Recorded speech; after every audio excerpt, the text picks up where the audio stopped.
ನಮಸ್ಕಾರ. ಬೆಳ್ತಂಗಡಿ ತಾಲೂಕಿನ ಇತಿಹಾಸ ಪ್ರಸಿದ್ಧ ವೇಣೂರು ಪೆರ್ಮುಡ ಕಂಬಳ ಅತ್ಯಂತ ಯಶಸ್ವಿಯಾಗಿ ನಡೀತಾ ಇದೆ. ನಮ್ಮ ಜೊತೆಗೆ ಇದರ ಬಗ್ಗೆ ಮಾತನಾಡಲಿಕ್ಕೆ ಇದರ ಸಂಚಾಲಕರಾಗಿರುವಂತಹ ಹಳ್ಳಿಮನೆ ಪ್ರವೀಣ್ ಅವರು ನಮ್ಮ ಜೊತೆಗಿದ್ದಾರೆ. ಸರ್ ನಮಸ್ತೆ. ವಿಭಿನ್ನ ಕಂಬಳ, ಯಾಕೆಂದ್ರೆ ಇಲ್ಲಿನ ಜನಸಾಗರವನ್ನು ಗಮನಿಸಬಹುದು, ಇಲ್ಲಿನ ಒಂದು ಯುವ ಜನರ ಒಂದು ಆಕರ್ಷಣೆ ಗಮನಿಸಬಹುದು.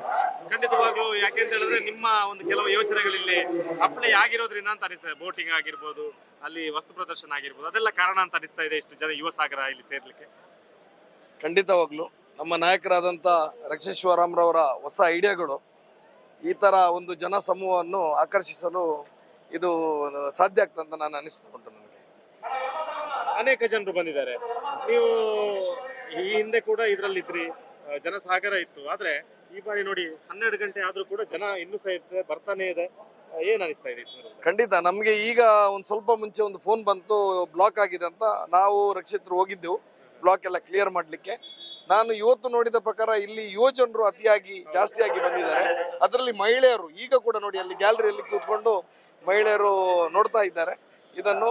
ಯಾಕೆ ಅಂತ ಹೇಳಿದ್ರೆ ಈಗ ಇಂಥ ಒಂದು ಕ್ರೀಡೆ ನಮ್ಮ ಯುವ ಜನರಿಗೆ ಸ್ವಲ್ಪ ಆಕರ್ಷಣೆ ಸಾಕ್ತಾ ಇದೆ ಅಂತ ಅನಿಸ್ತದೆ ನನಗೆ. ಒಂದು ರೀತಿ ಪೆರ್ಮುಡ, ಈ ವೇಣೂರು ಪೆರ್ಮುಡ ಕಂಬಳ ಬೇರೆ ಕಂಬಳಗಳಿಗೂ ಕೂಡ ಒಂದು ಸ್ಫೂರ್ತಿ ಆಗ್ಲಿಕ್ಕಿದೆ ಅಂತ ಅನಿಸ್ತಾ ಇದೆ. ಯಾಕೆಂತ ಹೇಳಿದ್ರೆ ಬೋಟಿಂಗ್ ಇದೆ ಇಲ್ಲಿ ಬಂದ್ರೆ ಮತ್ತೆ ವಸ್ತು ಪ್ರದರ್ಶನ ನೋಡ್ಬೋದು, ಖಾದ್ಯಗಳು ವಿಶೇಷ. ನಾನು ಕೂಡ ವಿಶೇಷ ಖಾದ್ಯಗಳನ್ನ ಅಲ್ಲಿ ತಿಂದ್ಕೊಂಡು ಬಂದೆ. ಸೊ ಎಲ್ಲನೂ ಕೂಡ ಈ ಕಂಬಳದಲ್ಲಿ, ವೇಣೂರು ಪೆರ್ಮುಡ ಕಂಬಳದಲ್ಲಿ ಸಿಗ್ತಾ ಇದೆ ಅಂತ ನೋಡಿ. ಇದೊಂದು ಪುಣ್ಯ ಭೂಮಿ, ಇಲ್ಲಿ ನದಿ ಇದೆ, ಇಲ್ಲಿ ನಮ್ಮ ಯಾವುದು ಈ ಕರೆಯ ಬದಿಯಲ್ಲಿ ಮರಗಳಿದ್ದಾವೆ. ಸೊ ಶಾಮಿಯಾನದ ಅಗತ್ಯ ಇಲ್ಲ. ಮತ್ತೆ ಇನ್ನೊಂದು ಏನಂತ ಹೇಳಿದ್ರೆ ನಮಗೆ ರಕ್ಷೇಶ್ವರರವರು ಕೂತ್ಕೊಳ್ಳಿಕ್ಕೆ ಬಿಡುವುದಿಲ್ಲ. ವಿವಿಧ ರೀತಿಯ ಖಾದ್ಯಗಳು ಅವರಿಗೆ ಬೇಕೇ ಬೇಕು. ಇಂಥ ಸ್ಟಾಲ್ಗಳನ್ನು ಹಾಕಬೇಕು, ಈ ಬೋಟಿಂಗ್ ಅನ್ನು ಮಾಡಲೇಬೇಕು. ಮತ್ತೆ ಈ ಸಲ ಅದೊಂದು ಹಳೆ ಕಾಲದ್ದು ವಸ್ತುಗಳನ್ನು ಜನರಿಗೆ ತೋರಿಸಬೇಕು. ಇಂಥ ಯುವ ಜನರಿಗೆ, ಈಗಿನ ಜನರಿಗೆ ಇಂಥ ಎಲ್ಲ ಅಂತೇಳಿ ಹಿಂದಿನ ಕಾಲದಲ್ಲಿ ಹೇಗೆ ಎಲ್ಲ ಯೂಸ್ ಮಾಡ್ತಿದ್ರು ಅದೆಲ್ಲ ವಿವಿಧ ಒಂದು ಕೆಲವು ವಸ್ತುಗಳೆಲ್ಲ.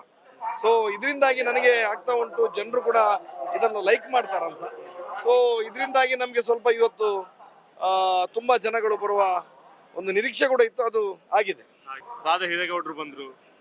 ಎಲ್ಲ ಕಂಬಳ, ನನ್ನ ಪ್ರಕಾರ ಕಂಬಳದ ಹಿಸ್ಟ್ರಿಯಲ್ಲಿ, ಕಂಬಳದ ಇತಿಹಾಸದಲ್ಲಿ ಮೊದಲ ಬಾರಿಗೆ ಈ ರೀತಿಯಾಗಿ ಒಂದು ಮಹಿಳೆ ಬಂದು ಕಂಬಳವನ್ನು ವೀಕ್ಷಿಸಿ ಒಂದು ಸುತ್ತ ಕಂಬಳಕ್ಕೆ ಬಂದಿರೋದು ಫಸ್ಟ್ ಅಂತ ಅನಿಸುತ್ತೆ. ಹೌದು, ನಮ್ಗೆ ಬಹಳ ಖುಷಿ. ರಾಧಾ ಹಿರೇಗೌಡರ ಮೇಡಮ್ ಅನ್ನು ಕರ್ಕೊಂಡು ಬರ್ಲಿಕ್ಕೆ ನಾನೇ ಹೋಗಿದ್ದೆ. ಮಾರ್ನಿಂಗ್ ಬೆಳಿಗ್ಗೆ ಬಂದಿದ್ರು ಅವರು. ಬರುವತ್ತಿಗೆನೆ ಕೇಳಿದ್ರು ಕಂಬಳ ಅಂತ ಹೇಳಿದ್ರೆ ಏನು ಅಂತ. ನಾನು ಹೇಳಿದೆ, ಮೇಡಮ್ ನೀವು ಬನ್ನಿ, ಕಂಬಳವನ್ನು ನೋಡಿ, ಹಾಗೆ ನಿಮ್ಗೆ ಗೊತ್ತಾಗ್ತದೆ. ಅವ್ರು ಎಣಿಸ್ತಿದ್ರು ಏನು ಕಂಬಳವನ್ನು ಖಾಲಿ ಒಂದು ಜನರು ಓಡಿಸುವುದಂತ ಎಣಿಸ್ತಿದ್ರು. ಆದ್ರೆ ಇಲ್ಲಿ ಬಂದ ನಂತರ ಅವ್ರು ಬರುವಾಗ ಅವರ ಮಗನನ್ನು ಕೂಡ ಕರ್ಕೊಂಡು ಬಂದಿದ್ರು. ಇಲ್ಲಿ ನೋಡಿದ ನಂತರ ಅವರು ಬಹಳ ಖುಷಿ ಪಟ್ಟಿದ್ದಾರೆ.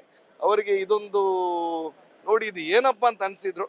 ಆದರೆ ಅವರು ಪಾಪ ಇಲ್ಲಿ ಸ್ಟೇಜಿನಲ್ಲಿ ಕೂತು ಭಾಷಣ ಮಾಡಿದ ನಂತರ ಇಲ್ಲಿಂದ ಹೋಗಿ ಆ ಕೋಣಗಳ ಯಜಮಾನರ ಹತ್ರ ಮಾತಾಡಿ, ಕಾಮೆಂಟ್ರಿ ಯಾರು ಮಾತ್ರ ಅವರ ಹತ್ರ ಮಾತಾಡಿ, ಮತ್ತೆ ಇಲ್ಲಿ ಕೋಣ ಬಿಡ್ತಾರೆ ಅಲ್ಲಿ ಕೂಡ ಹೋಗಿ ಎಲ್ಲ ನಮ್ಮ ಕರೆಯನ್ನೆಲ್ಲ ಸುತ್ತಾಡಿ ಬಂದು ಬಹಳ ಖುಷಿ ಪಟ್ಟಿದ್ದಾರೆ ಅವರು. ಒಳ್ಳೆ ಗಣ್ಯರನ್ನೇ ಕರೆದಿದ್ದೀರಿ ಈ ಬಾರಿ. ಖಂಡಿತ ನೋಡಿ, ಮಹಿಳೆಯರಿಗೆ ನಾವು ಒಂದು ನಮ್ಮ ರಕ್ಷೇಶ್ವರಮ್ನದೊಂದು ಆಸೆ ಇತ್ತು, ಮಹಿಳೆಯರಿಂದ ಇದನ್ನು ಉದ್ಘಾಟನೆ ಮಾಡ್ಬೇಕಂತ ಹೇಳಿ. ಸೊ ನಮ್ಗೆ ಒಂದು ಒಳ್ಳೆ ವ್ಯಕ್ತಿ ಸಿಕ್ಕಿದ್ದಾರೆ, ಅವರು ಸ್ಟ್ರೈಟ್ ಫಾರ್ವರ್ಡ್ ವ್ಯಕ್ತಿಯವರು. ಸೊ ನಮ್ಗೆ ಬಹಳ ಖುಷಿಯಾಗಿದೆ ಅವ್ರು ಬಂದಿದ್ರಿಂದ. ನಾನು ಪ್ರತ್ಯೇಕವಾಗಿ ನಿಮ್ಗೆ ನಾನು ಥ್ಯಾಂಕ್ಸ್ ಹೇಳಲಿಕ್ಕೆ ಇಷ್ಟಪಡ್ತಿದ್ದೇನೆ. ಕಳೆದ ಕಂಬಳದಲ್ಲಿ ನಮ್ಮ ಒಂದು ವೇವ್ಸ್ ಅನ್ನು ಎಬ್ಬಿಸಿದ್ದು ನೀವು ಮುಂಚೆ ಬಂದು ಎಲ್ಲ ನಮ್ಮ ಈ ಕಂಬಳದ ಬಗ್ಗೆ ಎಲ್ಲ ಜನರಿಗೆ ಒಂದು ಶಾರ್ಟ್ ಅಂತ ವಿಡಿಯೋ ಬೈಟ್ ಎಲ್ಲ ನಮ್ದೆಲ್ಲ ತಗೊಂಡು ಒಂದು ಜನಗಳಿಗೆ ತಲುಪುವ ಹಾಗೆ ನೀವು ಮಾಡಿದ್ರಿ. ಅದಕ್ಕೆ ನಾನು ಪ್ರಪ್ರಥಮವಾಗಿ ನಿಮಗೆ ಧನ್ಯವಾದಗಳನ್ನು ಹೇಳಲಿಕ್ಕೆ ಇಚ್ಛೆ ಪಡ್ತಿದ್ದೇನೆ. ಈ ಬಾರಿ ನಮ್ಮೊಟ್ಟಿಗಿದ್ದೀರಿ, ಇನ್ನೂ ಜನರಿಗೆ ಇದು ತಲುಪಲಿ ಅಂತ ನಾನು ಈ ಸಂದರ್ಭದಲ್ಲಿ ಹೇಳಲಿಕ್ಕೆ ಇಷ್ಟಪಡ್ತೇನೆ.